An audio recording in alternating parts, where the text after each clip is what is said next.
देखिए मेरा मानना है कि ये जो बिल हैं ये बिल्कुल किसान के हित में है और इनके आने से एक बहुत बड़ा जो है परिवर्तन आएगा और किसान को इसके बड़ा भारी लाभ होने वाला है। लेकिन कुछ स्वार्थी लोग हैं जिनके स्वार्थों पे आंच आती है, तो उन लोगों ने जानबूझ के इसका विरोध करना शुरू कर दिया। अब जैसे पहले एक बात फैलानी कर दी कि एमएसपी खत्म होगा, तो मैं दावे के साथ कह सकता हूँ एज ए मिनिस्टर नहीं, मैं एक किसान के तौर पे बात करता हूँ कि जो एमएसपी है ना, न्यूनतम समर्थन मूल्य है, वो किसी सरकार की कृपा नहीं है किसी किसान के ऊपर। कोई सरकार न्यूनतम समर्थन मूल्य को समाप्त नहीं कर सकती, ना वर्तमान सरकार समाप्त कर सका, ना पिछली सरकारें समाप्त कर सकती थी, और आने वाले 50 साल तक की मैं गारंटी देता हूँ कि आने वाले 50 साल में कोई भी सरकार न्यूनतम समर्थन मूल्य को समाप्त कर ही नहीं सकती। मैं किसानों को एक बात कहना चाहता हूँ, एक मिनट सोच के तो देखो, 140 करोड़ का देश है, अगर सरकार खरीद नहीं करेगी तो इस सारी सिस्टम को ठीक कैसे रखेगी?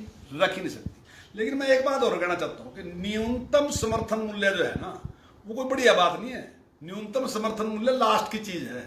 सरकार ने किसान से कहा कि अगर तेरी चीज कहीं नहीं बिकती तो मैं उसका कहा कि बैठा न्यूनतम समर्थन मूल्य, न्यूनतम शब्द देखो ना, न्यूनतम है, न्यूनतम लास्ट है, तो क्या मैं लास्ट पे रुक जाऊं? जरूरत है कि आप अधिकतम लेकर आओ, क्योंकि मैंने आपको सेव कर दिया कि आप यहां, जो सरकार ने सेव कर दिया कि आप लास्ट में यहां आ जाइयो।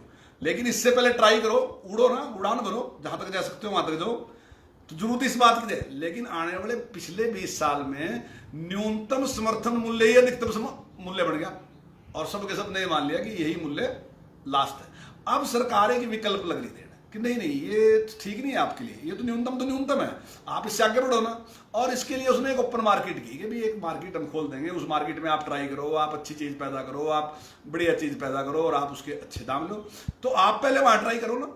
अगर आपकी चीज, सरकार का न्यूनतम समर्थन मूल्य अगर 2000 है और आपकी चीज बढ़िया, अगर वो 2200 बिकती है बेच दो ना, अगर 2500 बिकती है बेच दो ना, अब 3000 बिकती है बेच दो ना। सरकार ने इसीलिए रिस्क लिया कि जो मार्केट फीस थी उसने उसको कह दिया कि अगर आप बाहर बेचोगे तो हम नहीं लेंगे।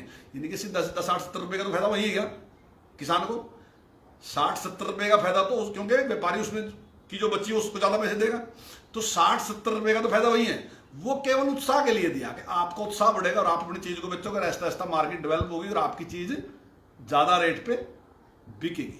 तो लेकिन ये कुछ लोग जो है, अब ये दूसरी बात है, ये कह रहे हैं आड़ती का और किसान का चोली दामन का साथ है, बहुत प्यार है, बिल्कुल सही है बात, मैं उस प्यार के खिलाफ नहीं हूं बिल्कुल भी। लेकिन मैं बार्गेनिंग पावर किसान को देना चाहता हूं, और जो किसान आंदोलन चलाने लग रहे हैं वो बार्गेनिंग पावर आड़ती के हाथ में देना चाहते हैं। मैं दावे के साथ कह रहा, मैंने एक आदमी की गेहूं खरीदी और मैंने आज तक जैसा एक चलती रही, मैं ये नहीं कह रहा कि उन्होंने जानबूझ के ऐसा कुछ किया था, पिछली सरकारों ने, हर टाइम में सुधार आते रहते हैं, कमियां आते रहते हैं।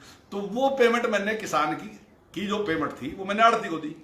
और मान लीजिए उसने 20,000 गेहूं डाली और वो 20,000 की जो पेमेंट है मैंने आड़ती को दे दी, और किसान उसके पास लेने गया। जब पेमेंट लेने गया किसान के पास, तो उसने उसका सारा हिसाब किया और उसको बताया कि आपने 8,000 रुपये मेरे से ब्याज पे लिए थे, ये इतने दिन आपका ब्याज, और आपके हाथ में पर्चा दे दिया, पर्चा करके, और ये आपके 11,000 कुछ रुपए आपके ब्याज फलाना मिलकर मिल गए, 9,000 आपके पेमेंट रही है, 9,000 आपके हाथ में, और उसने दे दिया। तो बार्गेनिंग पावर किसके पास चलेगी? आड़ती के पास। अब मैं ये कह रहा कि यही 20,000 रुपये मैं किसान को देने लग रहा। अब किसान की जेब में 20,000 रुपये है और किसान अपनी जेब में पैसे लेके आड़ती के पास आया कि लाला जी मैंने आपसे ये चीज ली थी, सेठ जी मैंने आपसे ये पैसे लिए थे, अब हिसाब कर लो। अब हिसाब करा तो उस टाइम क्योंकि पैसे किसान की जेब में है, तो किसान सौदेबाजी कराएगा, देख लाला मैंने इतने पैसे आपसे सेठ जी लिए थे, मैंने आपसे, आपका इतना ब्याज था, आप इसमें कुछ छूट करो, फलाना करो। दो बात क्यों कराएगा? क्योंकि बार्गेनिंग पावर उसके हाथ में, क्योंकि जेब में पैसे उसके हैं। तो ये बार्गेनिंग पावर मैं किसान को देना चाह रहा। लेकिन जो किसान की लड़ाई लड़ने वाले बात, जो सड़कों पर आंदोलन कर रहे, जो कह रहे हैं हम किसान के दस्सी, वास्तविकता में किसान के दस्सी नहीं है, वास्तविकता में बिचौलिए के दस्सी हैं। वो लड़ाई बिचौलिए की लड़ रहे, किसान की लड़ रहे, लेकिन वो कहने लग रहे कि नहीं, ये बार्गेनिंग पावर जो है ये आड़ती के पास रहनी चाहिए, किसान के पास नहीं, क्योंकि किसान तो अनजान है, किसान को तो कुछ भी पता नहीं है। और किस किस तरीके की बातें कर रहे हैं कि एमएसपी बाहर भी लागू करो। जब एमएसपी में सरकार खरीदने लग रही, न्यूनतम समर्थन मूल्य में खरीदने लग रही, तो बाहर किस बात की जरूरत पड़ रही?